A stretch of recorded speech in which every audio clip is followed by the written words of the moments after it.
Okay, pag-usapan naman natin si series and parallel circuit. So, unahin muna natin si series. Ano ba si series? Si series ay yung current niya na nagfo-flow sa bawat components ay equal. Ibig sabihin, kung ano yung nagfo-flow dito sa isang bulb, okay, ito yung example ng series nasa taas. So, kung ano yung nagfo-flow dito na currents, equal lang siya. Okay po, equal. Ibig sabihin kung 5 amps, 5 din, then 5. Okay, example lang yun. And then sa voltage naman, o yung nagtutulak ng current sa each component ay naghahati-hati. Ibig sabihin, kung 24 to, and then merong tatlo, so paghahati-hatian nila yan. Kasi kaya kung mapapansin nyo, yung flow ng electrons ay mabagal. Okay po, mabagal yung flow ng electrons. Yung ilaw niya ay medyo makulimlim. Okay po. So, kung ikukumpara natin dito, itong nasa taas na figure dito sa right side, yung nasa taas niya, yung connected, ito yung tinutukoy ko, connected. Isang wire lang yung ginamit. Dugtong-dugtong. Kung makikita nyo, dugtong-dugtong. Isang wire. Walang junction na tinatawag.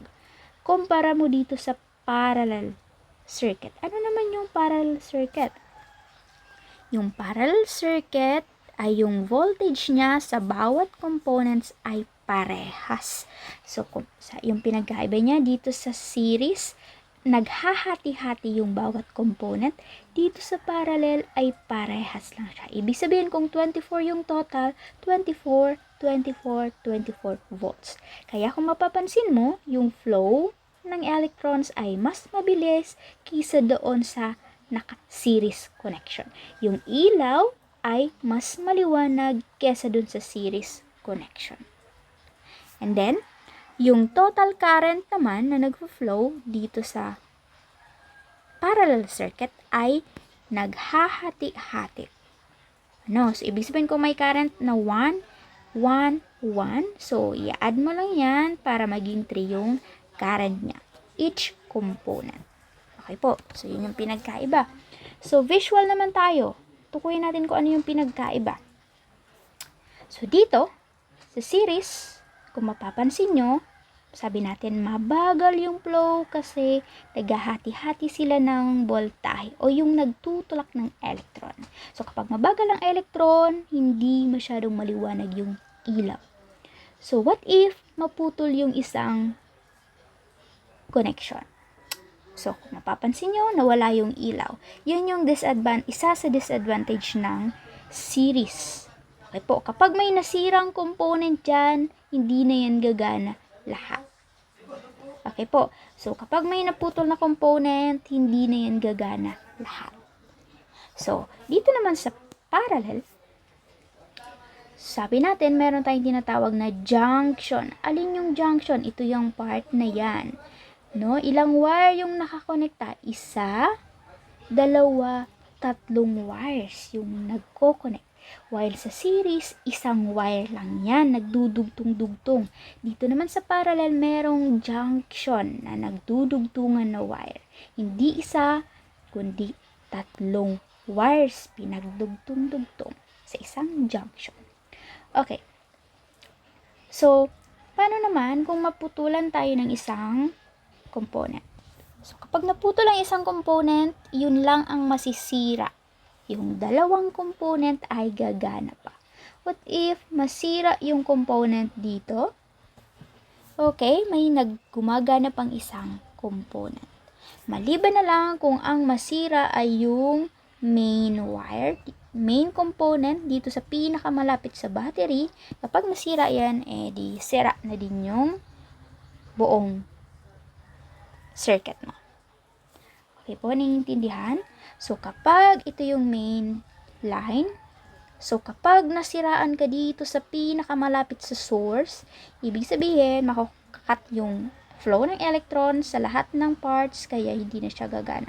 Pero kung dito lang naman sa part na to, gagana pa yan, gagana pa yan. So, yun yung isang advantage ng parallel. na disadvantage ng series.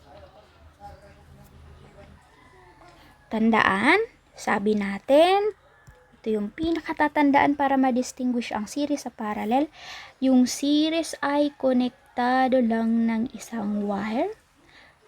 Yung parallel ay may junction, nagdudugtungang wires. Okay po?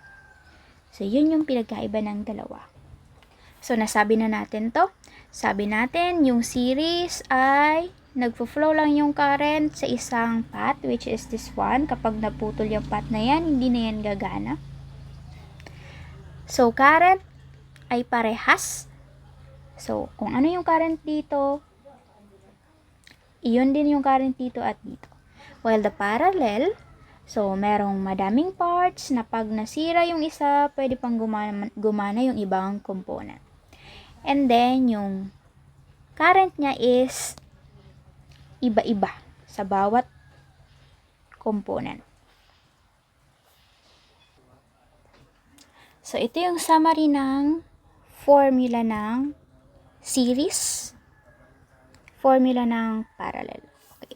So, yung series, ganito yung itsura. Yung parallel, ganito yung itsura niya. Pwede pa yan mag-iba-iba yung itsura niya. Basta kapag may junction, parallel, series, dugtong lang. Isang wire lang. So, yung voltage naman, kapag pinag-usapan yung voltage, sabi natin sa series, i-add natin yung voltage. Okay po, i-add para makuha mo yung total voltage. Or, pwede din natin itong palitan ng V sub T. Okay po, yung voltage, total voltage, pwedeng palitan ng V sub T. Okay, so bakit naging V sub 1 is equal to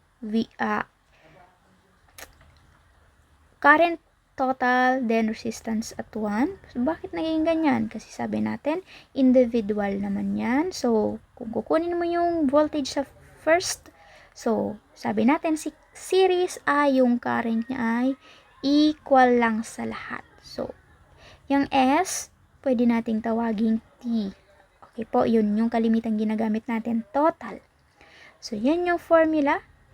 Sa series, ang voltage ay i-add sa lahat ng component, i-add mo yung voltage para makuha mo yung total voltage.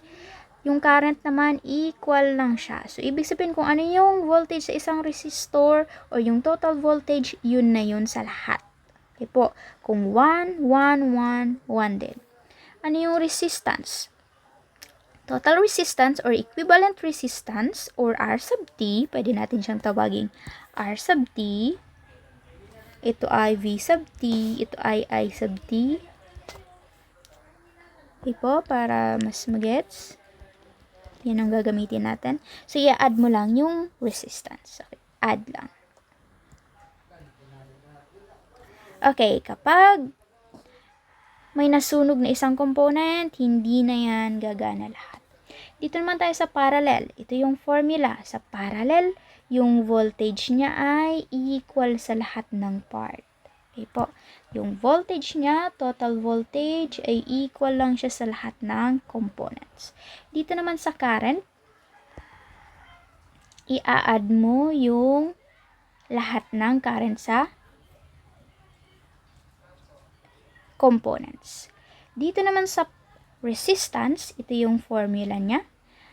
Reciprocal of total resistance is equal to 1 sub R square, R sub 1 plus 1 over R sub 2 plus 1 over R sub 3, or pwede din natin gamitan ng formula tulad nung sa capacitance na total resistance is equal to, sulat natin dito. Wait lang. Hindi ko maayos. Gawan natin dito ng formula.